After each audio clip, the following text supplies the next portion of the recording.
Thank you sir. Vijayasekhar Reddy గారు. నిజంగా అడపాశేషు గారు చెప్పినట్టు ఆయన లేని లోటు పూడ్చడం సాధ్యం కాదు. ఈ ఆంధ్రప్రదేశ్ చరిత్రలో ఒక మంచి అధ్యాయాన్ని లిఖించిన ఒక గొప్ప నేతగా ఆయన మిగిలిపోతారు. అట్లాగే సార్, కాపుల చరిత్ర శ్రీకృష్ణదేవరాయలు గారి దగ్గర నుంచి అట్లాగే రకరకాల మహానుభావులు ఎంతో మంది కాపులలో పుట్టారు.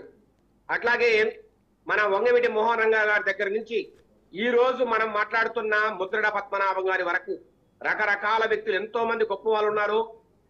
కానీ ఒక పేజీ తనకంటూ లిఖించదగ్గ ఒక గొప్ప నేతగా ఆ కాపు జాతి కోసం తన పదవులను తృణంగా పెట్టి ప్రజల కోసం, వారి బాగోగుల కోసం, వారి అభ్యుదయ కోసం అద్భుతమైన పోరాటం చేసిన ఒక నేతగా మనం ఈ రోజు మాట్లాడుకోవచ్చు. అట్లాగే సార్, గోదావరి జిల్లాలు పేరెత్తితే ముద్రగడ పద్మనాభం గారి పేరు లేకుండా అక్కడి రాజకీయాలను మాట్లాడుకోవడం అసాధ్యం. సార్, 5 దశాబ్దాల రాజకీయ చరిత్ర.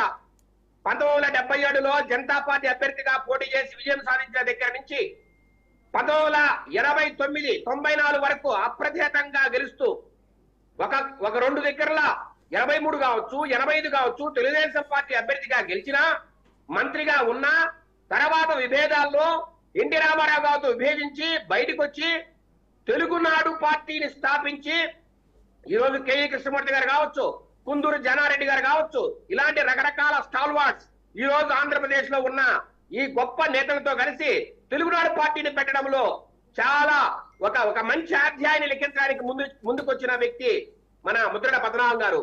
కానీ అది కొన్ని కారణాల వల్ల ముందుకు పోలేకపోయినా, పార్టీ మరింత బలంగా ప్రజలే పోలేకపోయినా, దాని తర్వాత మళ్ళీ కాంగ్రెస్ లో చేరడం, బీజేపీకి రావడం, తెలుగుదేశం పార్టీ తరఫున 99లో ఎంపీగా ఎన్నికవడం. సార్, ప్రతిపాడు ప్రజలకు ఆయన చేసే సేవలు అనిర్వచనీయమైనవి. దాన్ని ఎవరూ వెలికట్టలేరు. ప్రతిపాడు ప్రజలు కూడా ఆయనకి ఎంతో సేవ చేశారు. ఆయన 5 సార్లు ఆ కాన్స్టిట్యూన్సీ గెలిపించడం కావచ్చు, అంతకు ముందు వాళ్ళ నాన్నగారు కూడా గెలిపించడం కావచ్చు. ఒక అద్భుతమైన ఒక మంచి అవినాభావ సంబంధం ఆ ప్రతిపాడుకు అట్లాగే ముద్రగడ పద్మనాభం గారి ఫ్యామిలీకి ఉందనలో ఏమాత్రం సందేహం లేదు. సార్, ఒకటే మాట, కాంగ్రెస్ గవర్నమెంట్ లో కావచ్చు, టీడీపీలో కావచ్చు మంత్రిగా పనిచేసినా కానీ మంత్రి పదవిని ఏనాడు తృణప్రాయంగా చూసిన వ్యక్తి ముద్రగడ పద్మనాభం గారు. మీరు అప్పుడు కృష్ణారావు గారు ఒక మంచి మాట చెప్పారు. ప్రజల కోసం, ప్రజల అవసరాల కోసం ఏదైనా తను చేయలేనప్పుడు అవసరమైతే అధినాయకులతోనే గొడవ పెట్టుకుని, పార్టీలతోనే గొడవ పెట్టుకుని, అవసరమైతే బయటకు వచ్చి ఆ ప్రజల కోసం తను పనిచేయాలని ఒక ఉద్వేగమైన వాతావరణంలో పనిచేసిన ఒక ప్రముఖ రాజకీయ నాయకుడు ముద్రగడ పద్మనాభం గారు. నిజంగా సార్, 5 దశాబ్దాల రాజకీయ జీవితంలో మచ్చలేని, అవినీతి మచ్చలేని ఒక గొప్ప నాయకుడు మన ముద్రగడ పద్మనాభం గారు. ఆయనతోనే అసలు కాపులకు రిజర్వేషన్ ఇవ్వాలనే అంశం ఆయనతోనే స్టార్ట్ అయింది.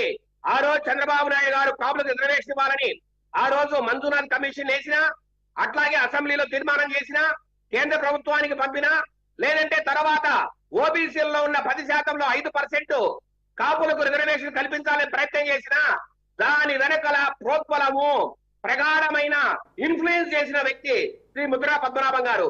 అలాంటి వ్యక్తిని కాపు జాతి ఎప్పుడు స్మరిస్తూనే ఉంటుంది. ఆంధ్ర జాతి, ఈ ఆంధ్రప్రదేశ్ ఎప్పటికీ స్మరిస్తూనే ఉంటుంది. ఆయన లేని లోటు ఖచ్చితంగా ఈ రాజకీయాల్లో కనపడుతూనే ఉంటుంది. ఒక మేలునగ ధీరుడైన అలాంటి వ్యక్తికి ఈ రోజు తెలుగుదేశం పార్టీ ఘనంగా నివాళులర్పిస్తుంది సార్. రైట్, మనతోటి ఫోన్